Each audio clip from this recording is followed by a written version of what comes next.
अर्थ news Studios में मैं शिवांग सत्यगुप्ता, मेरे साथ होंगे रवि शंडू। चर्चा करेंगे पब्लिक एग्जामिनेशन बिल 2026 पे, और बात करेंगे कि क्या रिक्वायर्ड है और क्या अपोजिशन कर रही है, गवर्नमेंट ने क्या स्टेप लिए हैं। रवि, स्टार्ट करते हैं सबसे पहले कि हमारे जो व्यूअर्स हैं उन तक ये शेयर करते हैं पब्लिक एग्जामिनेशन बिल का क्या मकसद है, क्या उसके अंदर चीज़ें 2024 के बाद ऐड की गई, क्योंकि 24 के बाद ये पहली बार सोचा गया इसी सरकार द्वारा, जो प्रेजेंट बीजेपी की सरकार है, जिसको लोग कह रहे हैं कि ये 14 साल से क्या कर रही है। जर्नलिज्म का सबसे बड़ी चीज़ क्या होती है Ravish? One has to be clear. एक तो बात बिल्कुल क्लियर है, स्पष्ट है कि हम नेशनलिस्ट जर्नलिज्म करते हैं, और नेशनलिस्ट जर्नलिज्म का मतलब है कि ऐसी जर्नलिज्म करना जिसमें कि सच ही सामने आए, और वो सच ऐसा हो जो भारत के ब्रॉडर कॉज को कवर करे, है ना। तो हम बात करेंगे सबसे पहले कि 24 में लाया गया, उसके पहले चीटिंग के ऊपर कोई ऐसा कानून था ही नहीं, और इसको एक नॉर्मल एक्ट ऑफ, जिसको हम बोलते हैं ना, फोर्जरी माना जाता था या 420 माना जाता था। जब 24 का एक्ट लाया गया उसमें भी डेटरेंस उतनी नहीं थी, लेकिन फिर सडनली क्या हुआ कि नीट का पेपर लीक पॉलिटिकलाइज किया गया, और सरकार को ये समझ में आया, भारत के हमारे भावी नेताओं को समझ में आया कि देश के लिए, देश के युवाओं के लिए सिंपल कानून इतना इफ़ेक्टिव नहीं है, क्योंकि इसमें बहुत सी चीज़ें इन्वॉल्व हैं। स्टेक पे बहुत कुछ है। आप सोने को रखते हो ना जंदरों में, तालों में, पैसे को संभाल के रखते हो, बैंक्स बनाते हो, क्योंकि उसकी चोरी होती है। इसी तरह ये एक अपॉर्चुनिटी है हायर एजुकेशन में जाने की, कैरियर सेटल करने की, इकोनॉमी को ग्रो करने की। तो इसमें भी जो इंसान का बेसिक बिहेवियर है उसमें क्राइम है, लालच है, लोभ है, और को जो लोग ऑफेंडर्स हैं वो भी इसमें भी घुसते हैं। एजुकेशन में भी माफियाइज्म आएगा, और उसका पॉलिटिकल इस्तेमाल अब शुरू हो गया, क्योंकि मास कम्युनिकेशन बढ़ गया, है ना। तो जिस तरीके से हमने देखा नीट को एक ऑब्जेक्टिवली यूज़ किया गया, सबसे पहले उसको इस साल नहीं यूज़ किया, लास्ट ईयर भी इस पर पॉलिटिक्स हुई, लेकिन लास्ट ईयर उन्होंने घेरा सिस्टम को।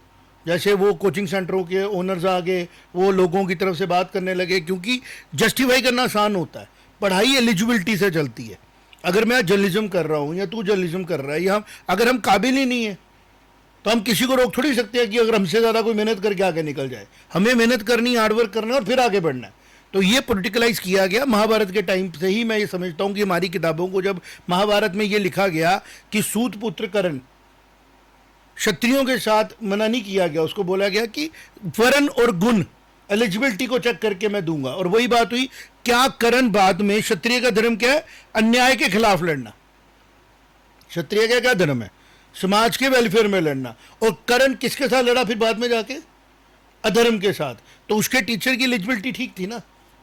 मैं इसको बड़ा सिंपली कह रहा हूं कि टीचर ने जब उसको एवेल्युएट किया कि मुझे तेरा स्टाइल ऑफ अंडरस्टैंडिंग नहीं समझ में आ रहा, मैं तुझे सिखा दूं ब्रह्मास्त्र चलाना, मुझे शक है कि तू उसका गलत इस्तेमाल करेगा। अकलव्य के केस में भी ये हुआ था। अकलव्य बाद में लड़ा था जाके जरासंध के साथ, और करण जी जाके बैठ गए उसकी दुर्योधन की गोदी में कि मेरे साथ, that was a personal cause. अगर करण के साथ डिस्क्रिमिनेशन हुई थी, वो पर्सनल राइवलरी थी उसकी, बट उसने पूरे सिस्टम को सॉल्व कर दिया। यही हुआ ना, एक वुमेन को बोला तू मेरे जंगा पे आगे बैठ, क्योंकि मेरे पास ताकत है, मैं लड़ूंगा, अर्जुन को मारूंगा। क्या अर्जुन ने ऐसा किया? क्या अर्जुन ने कहीं ब्रीच ऑफ ट्रस्ट किया? क्या अर्जुन ने लाइन तोड़ी? अर्जुन के अपने बेटे को प्रॉब्लम बनी, तब भी अर्जुन ने लाइन नहीं तोड़ी, रूल्स नहीं तोड़े। मेरी बात समझ में आ रही है आपको? कहने का ये मकसद है कि पॉलिटिक्स का जो सॉफ्ट, जहाँ जहाँ पे लोगों के इंटरेस्ट है वहाँ वहाँ पे पॉलिटिक्स इन्वॉल्व होती है। तो लास्ट ईयर हमने देखा कि इस एग्ज़ाम को लेके एक ग्राउंड बनाई गई सरकार और भारत को डिस्टेबलाइज करने की, क्योंकि 25 लाख बच्चे को पहले फोर्सफुली एक जगह डाला गया, और फिर बाद में उसको, तो भारत सरकार ने 24 में ये फैसला कर लिया था 25 के एग्जाम के पहले कि अगर एग्जामिनेशन में कोई भी फ्रॉड होता है, चीटिंग होती है, लीकेज होता है, या कोई मैनिपुलेशन करता है, तो रिफॉर्म्स के साथ आहिस्ता आहिस्ता हम आगे बढ़ेंगे। लेकिन चूंकि ये बात ग्राउंड पे, क्योंकि कौन है, कौन डील कर रहा है? कोचिंग सेंटर को सब सही बोलते हैं, ट्यूशन सेंटर को सब सही बोलते हैं ना। लेकिन फिर जब ये लोग आगे आते हैं सोल्यूशन लेके, ये लोग ये नहीं बोलते हैं कि सबसे बड़ा दुश्मन अगर भारत की सरकार का आज की डेट में कोई है, आम आदमी का, वो है अनसिस्टमैटिक, जीरो कंप्लायंस वाले ये इंस्टीट्यूट्स, जिन्होंने एक ऐसा प्रोडक्शन शुरू कर दिया जिसकी रिक्वायरमेंट ही नहीं थी। और जब उसकी प्रोडक्शन हुई तो उसका कंजम्पशन भी शुरू हो गया। कंजम्पशन कहाँ शुरू हुआ? एग्जामिनेशन सेटर्स ने उसको एज ए बेंचमार्क मान लिया, और उसकी अकॉर्डिंगली एक छोटा बच्चा, 15-16 साल का बच्चा, उसके ब्रेन को उन्होंने समझा जैसे वो पीएचडी करके आया। ऐसे टफ क्वेश्चन उसको डालना शुरू कर दिया कंपटीशन बढ़ाने के लेवल पे। और हुआ क्या, अल्टीमेटली डाटा बता रहा है पर सीट एलिजिबिलिटी फॉल कर गई, नंबर 1। कट ऑफ बहुत नीचे चला गया, नंबर 2। मतलब बच्चे पर, मतलब हम लोग अच्छी पिच बनाए कि लोग खेलें, वो ऐसी पिच बना दो कि क्रिकेट खेल ही नहीं पा रहा है, और जो खेल पा रहा है वो भी एवरेज रन बना रहा है। तो चीटिंग भी आएगी, मैनिपुलेशन भी आएगी। जब किसी चीज़ की सप्लाई शॉर्ट होगी तो उसकी डिमांड बढ़ेगी तो क्राइम आएगा। और ये एजुकेशन में नहीं होना चाहिए था कि 14 लाख स्कूल थे, एन नंबर ऑफ हमारे पास चीज़ें थी। तो आज हमने बात की पब्लिक एजुकेशन एग्जामिनेशन बिल के ऊपर, जो ये भारत सरकार लाई है। कुडोज दी दिस सरकार। ये सरकार आज इशू होता है, कल रिएक्ट कर जाती है। मतलब पहलगाम पे इलेक्शन होती है, विद इन डेज इलेक्शन आती है। बच्चों के साथ लीकेज होता है, विद इन डेज इलेक्शन आती है। बात समझ में आई। और इस पूरे प्रोसेस में भारत में जो भी डेवलपमेंट हुई रवीश, बहुत चीज़ें आम पब्लिक डिबेट में आ गई कि हमारा युवा किस तरीके से ट्रेन किया जा रहा है बाय दीज टीचर्स, जो छुप छुप के उसको कोचिंग सेंटर और ट्यूशन सेंटरों में पढ़ाते हैं, उसको डमी स्कूल सिखाते हैं, उसको झूठ सच बोलना सिखाते हैं, मैनेज करना सिखाते हैं, और बाद में कहते हैं देखो जिसने ऑल इंडिया रैंक वन लाया, और उसने ऑल इंडिया रैंक वन लाया और लेबॉर्टरी देखी नहीं है, फलक्रम देखा ही नहीं है, ठीक है ना, क्योंकि उसको बोला गया स्कूल जाएगा टाइम वेस्ट होगा। तो ऐसे लोगों को, जिनको कल को हॉस्पिटल में हमने बिठाना है एज ए डॉक्टर्स, उनको बताना डिसिप्लिन में काम नहीं करते, तुम अपनी मर्जी से काम करो। तो आज इसी पे चर्चा करने के लिए हम तेरे साथ बैठे हैं। हम दोनों बात करेंगे पब्लिक एग्जामिनेशन बिल 2026। स्टार्ट करता हूं सबसे पहले कि इसमें क्या क्या चीज़ें इंक्लूड की गई। सबसे पहले पनिशमेंट बढ़ाई गई है। पहले 3 से 5 साल थी, इस बिल में आ गई है अप टू 5 to 10 ईयर्स। अगर कोई काम करता है, अगर कोई इंसान अनफेयर मीन्स में इन्वॉल्व होता है। फिर 10 लाख तक का फाइन था, अब फाइन जो प्रपोज किया जा रहा है 50 लाख तक का फाइन प्रपोज किया जा रहा है। फिर नेक्स्ट आ गया इसके ऊपर हैवी पेनल्टीज है अगर ऑर्गेनाइज क्राइम किया जा रहा है। तो ऑर्गेनाइज क्राइम के केस में 5 से 7 साल की सजा, 1 करोड़ से 10 करोड़ तक की प्रोविजनिंग है कि आप जज साहब सजा दे सकते हैं। 10 करोड़ थी, 1 से 10 करोड़ की। फिर उसके बाद आ जाता है strong action against service providers. अगर कंपनी कोई फ्रॉड करती है 1 से 5 करोड़ की उसको नुकसान है। फिर उसके बाद 5 साल इंप्रिजनमेंट भी हो सकती है, 5 करोड़ का फाइन भी हो सकता है। तो ये डेटरेंस बढ़ाई जा रही है। फिर उसके बाद आ गया स्टूडेंट अगर कोई आता है 8 ईयर्स के लिए डिपार्टमेंट है उसकी, प्लस एग्जाम भी कंडक्ट नहीं कर सकती वो कंपनी। मतलब हैवी इसमें स्पेशल टास्क फोर्स बनाई जा रही है।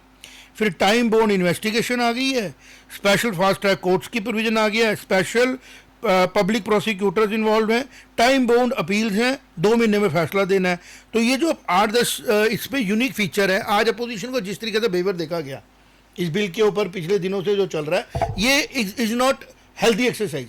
तो एज अ पब्लिक अवेयरनेस का जो हमें काम दिया गया पब्लिक एजुकेट करने का, वी शुड अपील पब्लिक कि जो ये अपोजिशन इस टाइम पे जिस तरीके से बिहेव कर रही है इसको सख्ती से कंडेमन किया जाए। अपने ट्विटरों पे जाके, ट्विटर ने क्या बोलते हैं, एक्स पे जाए, फेसबुक पे जाए, इंस्टाग्राम पे जाए, और पब्लिक की तरफ से ये बात पहुँचाए कि ये बिल जो है सैंक्शन करा होने दे।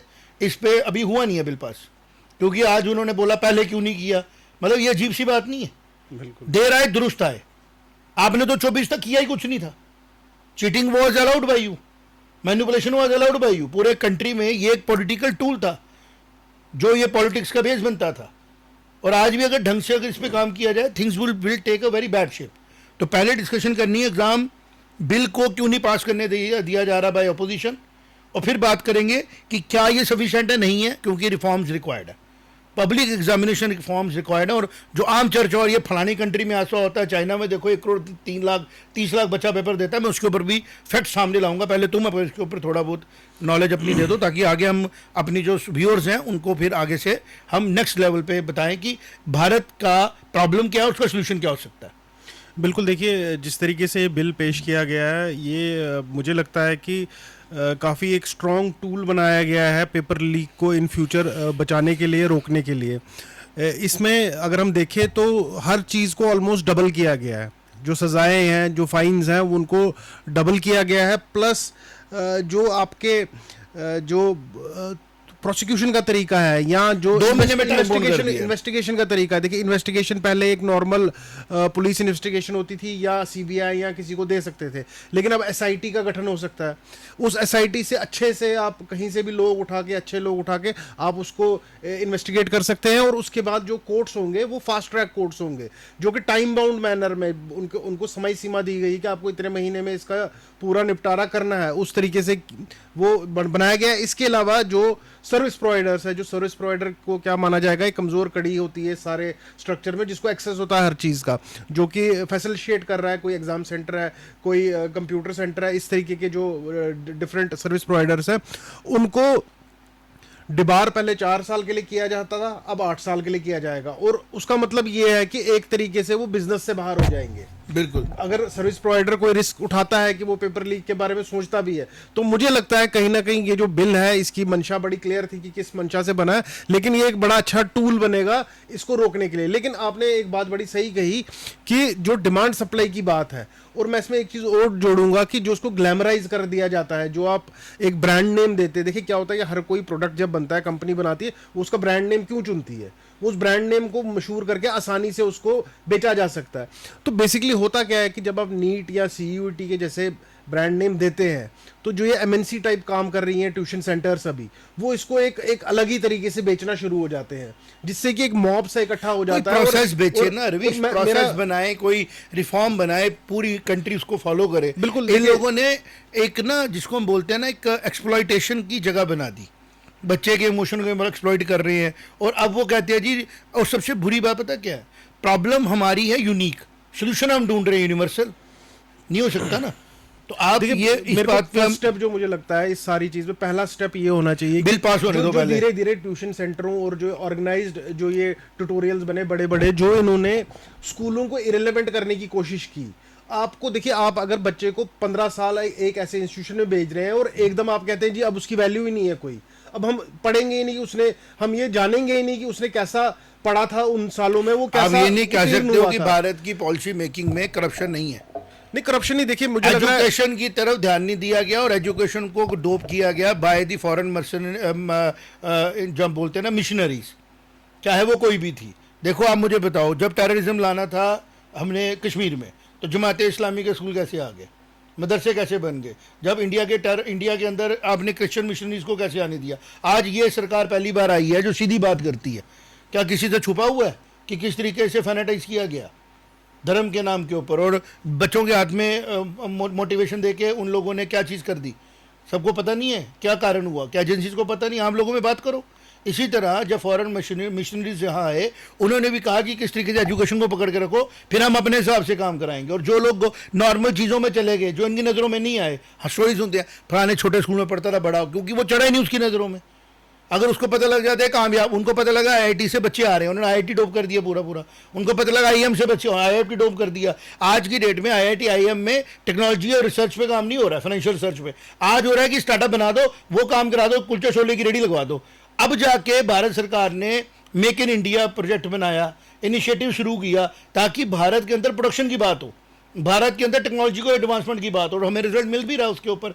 लेकिन इस सबके बीच में एजुकेशन में जो सबसे शॉर्टेस्ट वे है ना घुसने का, वो था इसकी सच सामने लाओ। किन बच्चों को हमने सड़कों पे देखा, उनके माइंडसेट क्या थे, जिस भावी पीढ़ी को हमने डिसिप्लिन बनाए वो देखना था। युवा एनर्जी है भारत की, सच्चे लोग हैं, सच्चे बच्चे हैं, बड़े प्यारे बच्चे थे।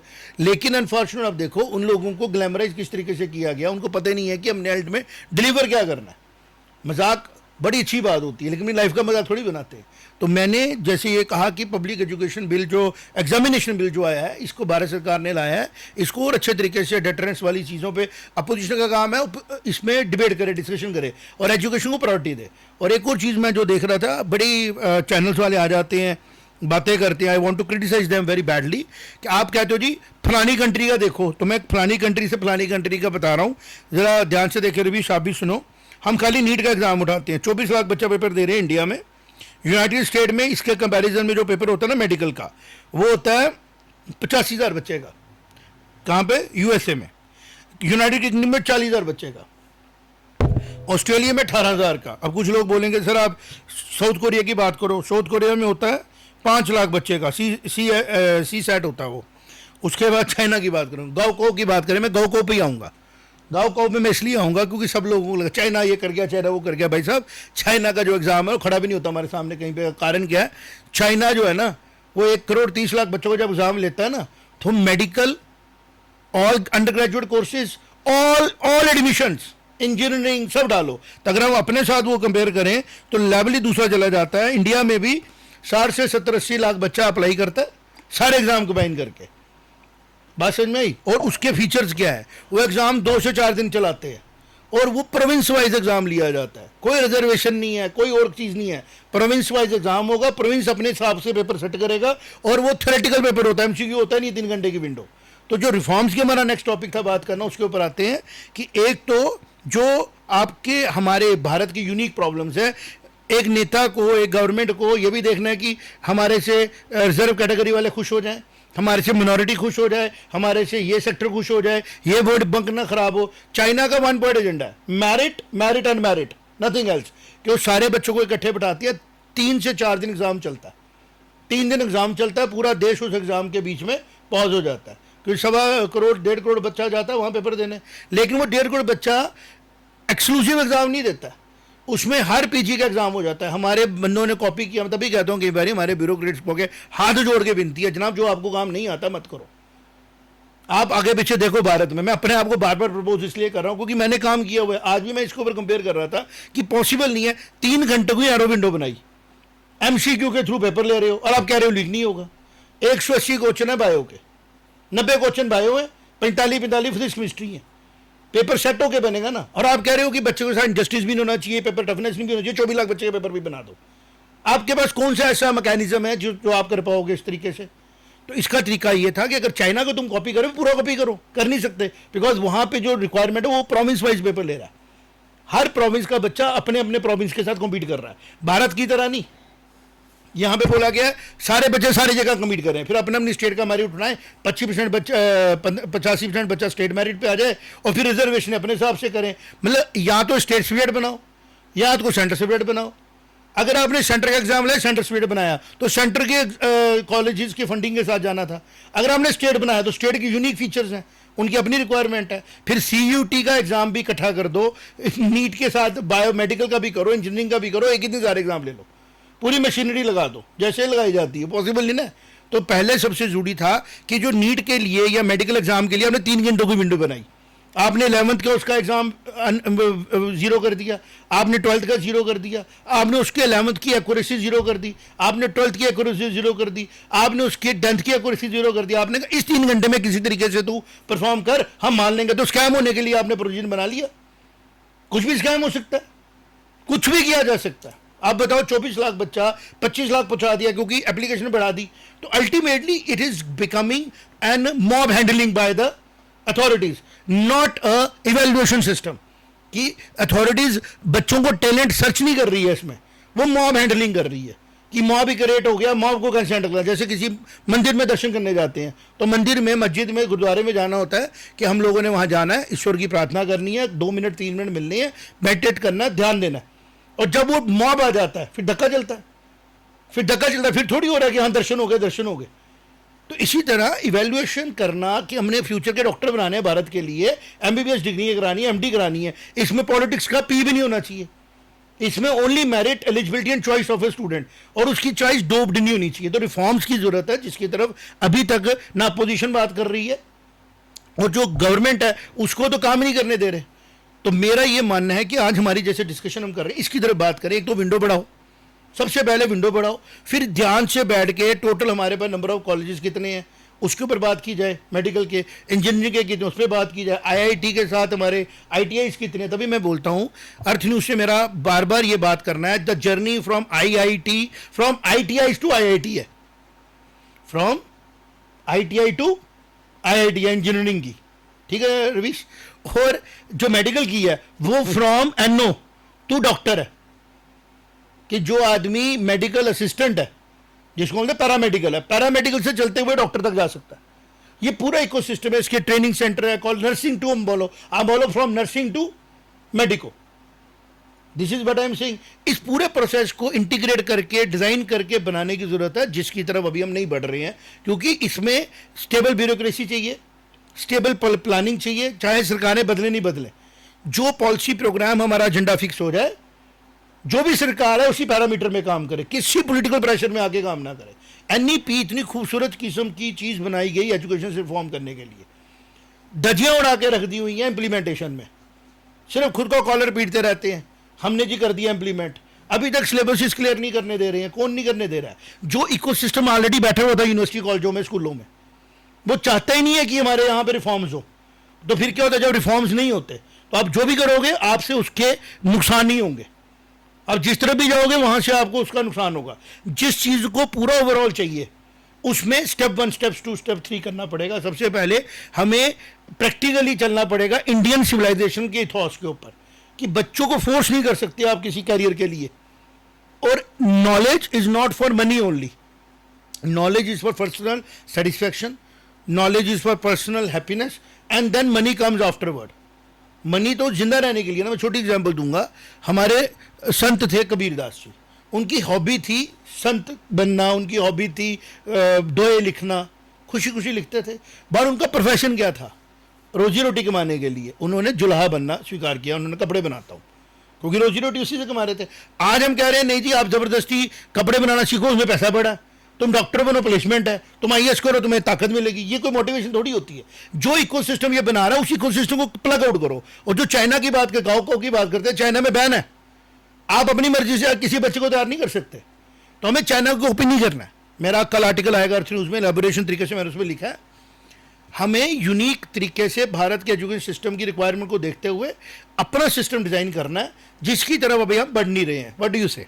बिल्कुल, देखिए इसके लिए मेरे मन में एक सिस्टम है जिसको मैं बोलूँगा कंटिन्यूअस वैल्यूएशन सिस्टम, जो हमने डिजाइन किया है बैठ के। जो स्कूल के अंदर यूनिट टेस्ट भी होता है, उसका जो नंबर है वो फीड होने चाहिए। यस, उसमें सिलेबस उसको मैंने बनाया ना, माइक्रो असेसमेंट एनालिसिस। बिल्कुल बिल्कुल, मैं जो हमारे स्कूल में ऑलरेडी इम्प्लीमेंटेड है। थोड़ा मैं क्योंकि मैंने उसके सॉफ्टवेयर पे भी काम किया, तो मैं थोड़ा सा इसको जोड़ सकता हूँ कि हम इसको देश की हेल्प कैसे कर सकते हैं। बिल्कुल हो सकता है, एक पेज के ऊपर सब कुछ ठीक हो जाता है। तो पॉइंट ये है कि जितने भी क्लास टेस्ट से लेके यूनिट टेस्ट हो रहे हैं, इवैल्यूएशन जितनी भी बच्चे की हो रही है, उसका उसी टाइम रियल टाइम में डेटा सर्वर पे चले जाए, कि भाई एक स्कूल में ड्यूटी हो किसी की कि टेस्ट हुए आपने, जैसे हमारे स्कूल में होता है नंबर हम चढ़ाते हैं, लेकिन वो सरकार के पास भी जाएंगे और सरकार उस डेटा के ऊपर, मैं कहता हूं कि बच्चे को नहीं पता होगा, बच्चे को नहीं पता। ये ऐसा काम है, कहते ना अमेरिका से लाओ। मैं कह रहा हूँ परमात्मा परमपिता परमेश्वर जिस भी रूप में आप दुनिया में विचरते हो, आपने एक फैमिली को ब्लेसिंग दे के, मेरे पिताजी से आपने नो ड्रॉप वाला काम कराया, कि वो बोलते थे ड्रॉप मत करो बच्चों को, जो फेल होता है उसको पढ़ाओ।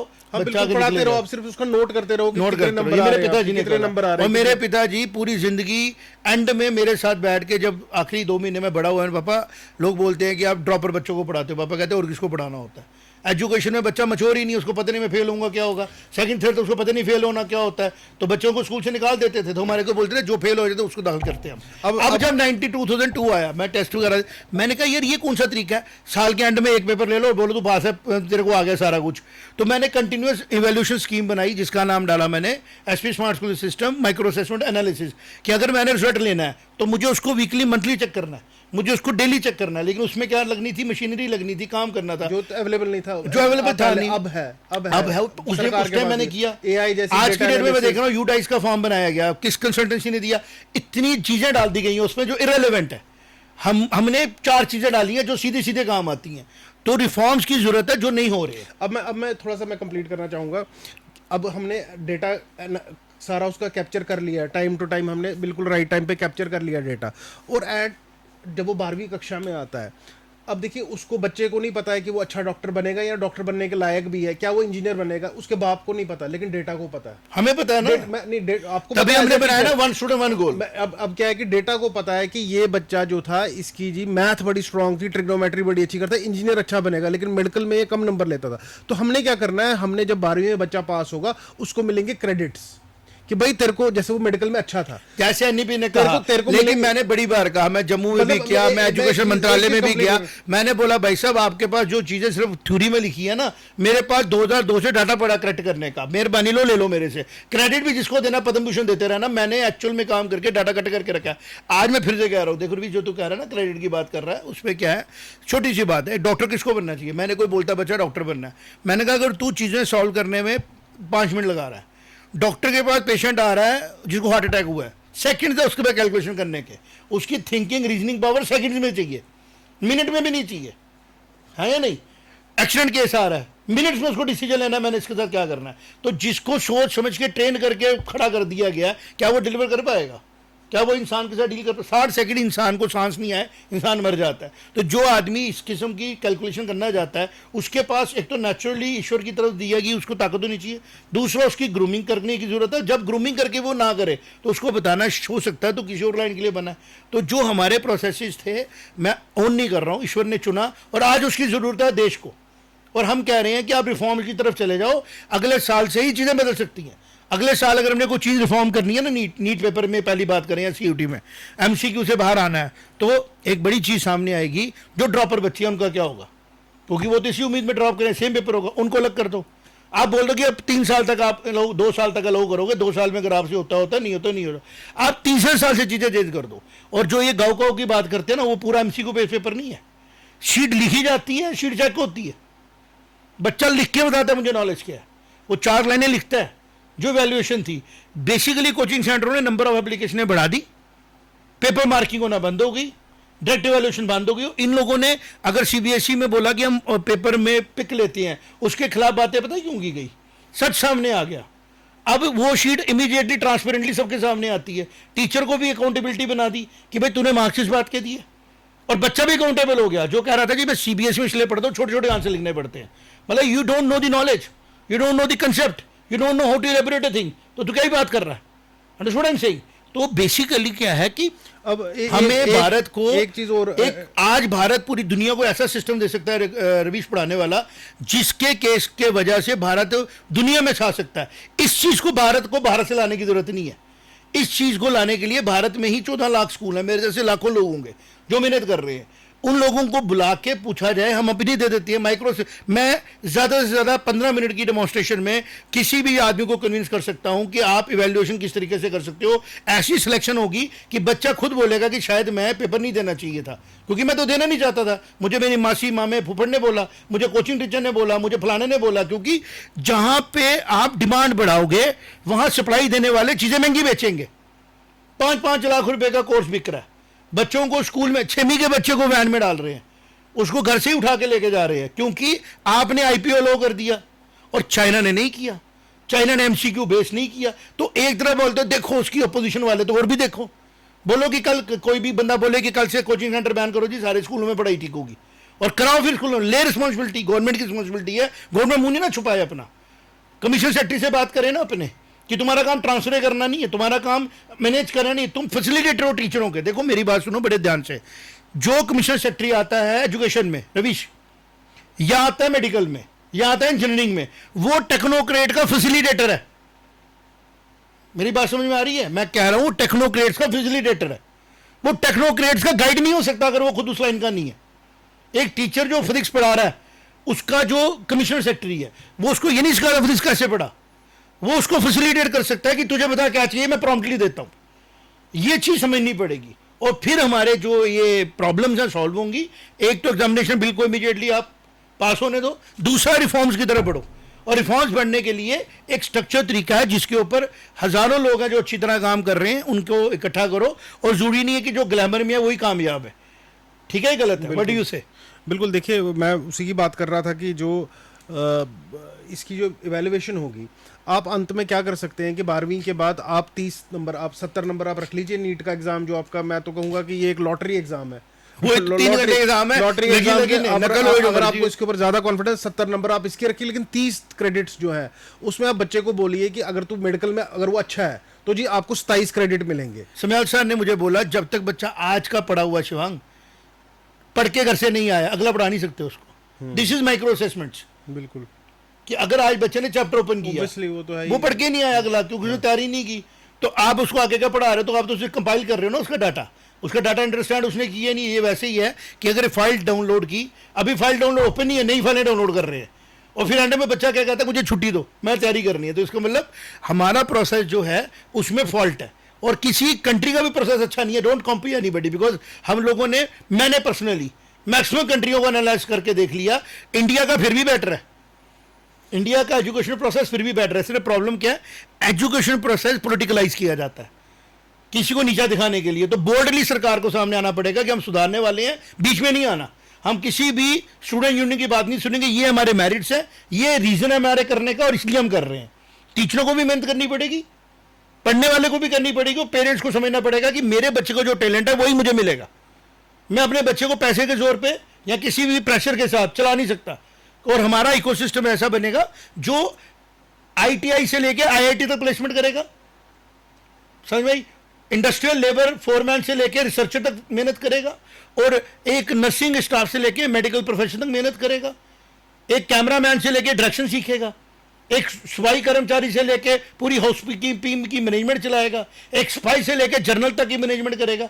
टैलेंट अपना अपना है ना, और उसको जस्टिफाई करने के लिए माइक्रो असेसमेंट एनालिसिस आगे आएंगे। ना रिजर्वेशन चाहिए, ना कोई पॉलिटिकल नारे चाहिए, सिर्फ एक मंशा चाहिए और एक प्रोसेस है। प्रोसेस बना हुआ है, आज लगेगा कल लगेगा, ईश्वर पता नहीं कब लगेगा। लेकिन मुझे खुशी इस बात की हुई, पापा के जाने के बाद जब ये ड्रॉपर आ गया, क्या ड्रॉप नहीं होगा, मैंने कहा मेरे पापा को एक श्रद्धांजलि मिल गई कि वो लड़ते रहे एंड तक कि ये गलत है। लेकिन अगर उनको क्रेडिट भी मिल जाता कि जम्मू कश्मीर में भारत में टेररिज्म के दौरान एक स्कूल है जो लगा हुआ है कि ड्रॉप मत करो, समाज के लिए ठीक नहीं है, तो आज मुझे लगता है मेरा ही वही हाल हो रहा है कि एक टाइम आएगा ये बोलेंगे माइक्रो असेसमेंट तो एसपी स्मार्ट कर रहा था, लेकिन कितना प्रताड़ना सुननी पड़ी मुझे।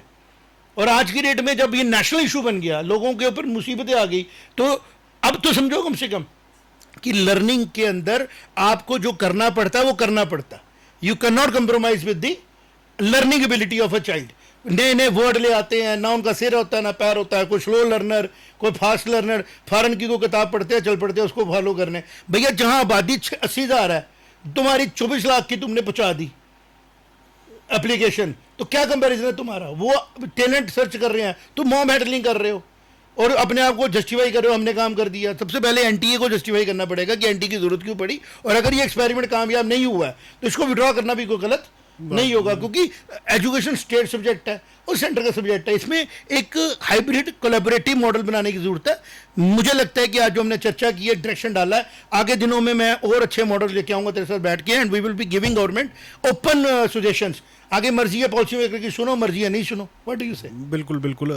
जिस तरीके से हमने समझाने की कोशिश की है, मुझे लगता है कि दर्शक भी जो है वो समझ पा रहे हैं कि ये जो बिल आया है, ये बिल एक्चुअली में रिमार्केबल बिल है, क्योंकि इसने ऑलमोस्ट डबल कर दिया है जो टेन्योर इन जेल है किसी भी क्राइम के लिए, और जो फाइन्स है, फाइन्स को कहीं कहीं पे हमने देखा 5-5 गुना भी बढ़ाया गया है। इसके अलावा जो कंपनीज, अगर कोई सर्विस प्रोवाइडर ऐसी कोई हरकत करता है, गलत हरकत करता है, पेपर लीक में उसका हाथ पाया जाता है, तो उसको 8 साल के लिए डिबार भी किया एक बात मैं जरूर करूंगा। देखो क्या होता है, मैं इस चीज़ को सुनता हूं कि गवर्नमेंट को बोला जाता है कि आपने पहले ये किया होना चाहिए। मैंने कहा एक बात बताओ, अगर आप चाहते हो इंक्लूजन होना, ये इंक्लूसिव ग्रोथ हो, तो जो ट्रेनी है उसको आपको साथ लेके चलना है, और वो पॉलिसी होनी चाहिए हमारी। जैसे कोई ठेकेदार आता है, कोई कंट्रैक्टर आता है, नहीं जी तूने पहले 10 करोड़ कंट्रैक्ट लिया होना चाहिए, वो करप्शन है आपका माइंड।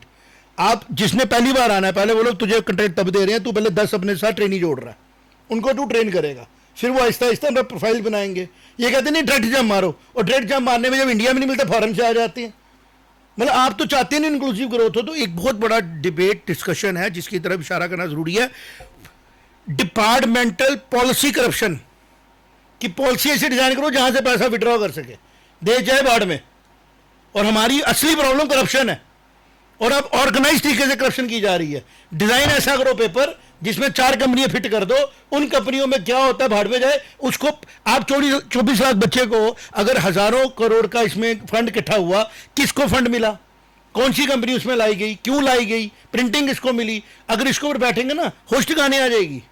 और अगर ये स्टेट्स में डिवाइडेड था तो प्रॉब्लम नहीं ना होती है। मेरी बात समझ में आई ना? आप किसी प्रॉब्लम को कंसंट्रेट कर दो तो प्रॉब्लम बड़ी होगी, आप प्रॉब्लम को डिवाइड कर दो तो वो प्रॉब्लम इतनी छोटी होगी कि वो प्रॉब्लम दिखेगी ही नहीं, एररलेस हो गया। तो मेरा ये मानना है, और ये मेरा एक्सपीरियंस भी है, कि आज जो ये गोल्डन टाइम आया है जब सरकार निर्णायक है, तो एक अच्छा रिफॉर्म बना के इस सरकार के आगे पेश करना चाहिए, जो मैं कोशिश कर रहा हूं करने की। मेरी आवाज़ नहीं पहुंच रही है, लोग चाहेंगे तो पहुंच जाएगी।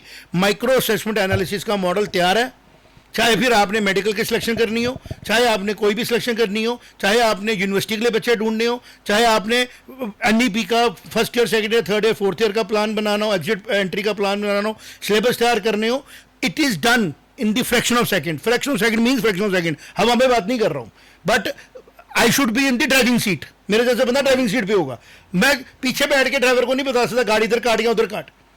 मेरी बात समझ में आई ना, क्योंकि ये ऑलरेडी इंप्लीमेंट हो, जो क्रेडिट की बात कर रहा है ऑलरेडी कर चुके हैं हम। मतलब वी कैन प्लान कि अगर 40 क्वेश्चन है 40 के 40 में फीडबैक लेते हैं, जो बच्चे मेरे से पढ़ के गए हैं वो देख सकते हैं, every time they give feedback on all the 45 question, ये मुझे प्रॉब्लम क्या है इस क्वेश्चन में, और उसके अकॉर्डिंग हम सोल्यूशन देते हैं। तो जो बच्चा 200 डेज में इवेल्युएट हो रहा है through an app, through a software, तो बाद में फिर पूछता नहीं मुझे 3 घंटे और टाइम चाहिए, दे दिया तुझे, दे दिया सुपर टाइम तेरे को, but that should be matching with your whole performance. ऐसा नहीं हो सकता कि तुझे हमने 4 क्वेश्चन पूछे और 45 क्वेश्चनों से इवैल्यूएट हो गए, तेरे को पूरी फिजिक्स आ गई, केमिस्ट्री में बायो आ गई, और या फिर उसका लेवल इतना टफ बना दे कि टॉपर 715 और कट ऑफ 114। ये कौन सी बात हुई? इसका मतलब रेंज क्या है? रेंज होनी चाहिए, टॉपर अगर 715 है तो 650 के नीचे बच्चा ही कोई नहीं है, तो इसका मतलब पेपर एलिजिबल है टू बी इवैल्यूएटेड। तो रेंज ही इतनी रेंज है कोई, क्या इसको तुम रेंज बोलोगे? इसको तुम बोलोगे अलार्मिंग रेंज है कि जो एप्लीकेंट है वो नॉलेज बेसिक लेके भी नहीं पहुंच पाया, और पेपर ऐसा था जो एवरेज चेक ही नहीं कर पा रहा है नॉलेज। तो इसलिए क्या हो रहा है, रिजर्वेशन के थ्रू कट ऑफ माइनस में भी जा रहा है, और हम उन लोगों को टेक्नोक्रेट सीट्स में देख रहे हैं। तो एक रिफॉर्म चाहिए, दूसरा हाथ जोड़ के विनती है, जो रिजर्वेशन हमारे को पिछले 30 साल से चल रही है एजुकेशन और हायर एजुकेशन में, अब इसको रिव्यू करना जरूरी है। और चाइना की अगर आप बात करते हैं तो बिल्कुल सिमिलैरिटी नहीं है, वहां पर रिजर्वेशन प्रोविंस वाइज है, पॉपुलेशन वाइज है, कास्ट और सोशल कोई इस किस्म की नहीं है जिससे कि बाद में डेमोक्रेटिकली उसका बेनिफिट कोई गवर्नमेंट ले अपनी सीटें बढ़ाने में। This what I want to बिल्कुल से। बिल्कुल मेरा दर्शकों से भी अनुरोध है कि आपके क्या विचार है इस सारी डिस्कशन के ऊपर, कृपया कमेंट बॉक्स में ज़रूर लिखें। हमसे जुड़ने के लिए धन्यवाद। जय माता दी। जय माता दी।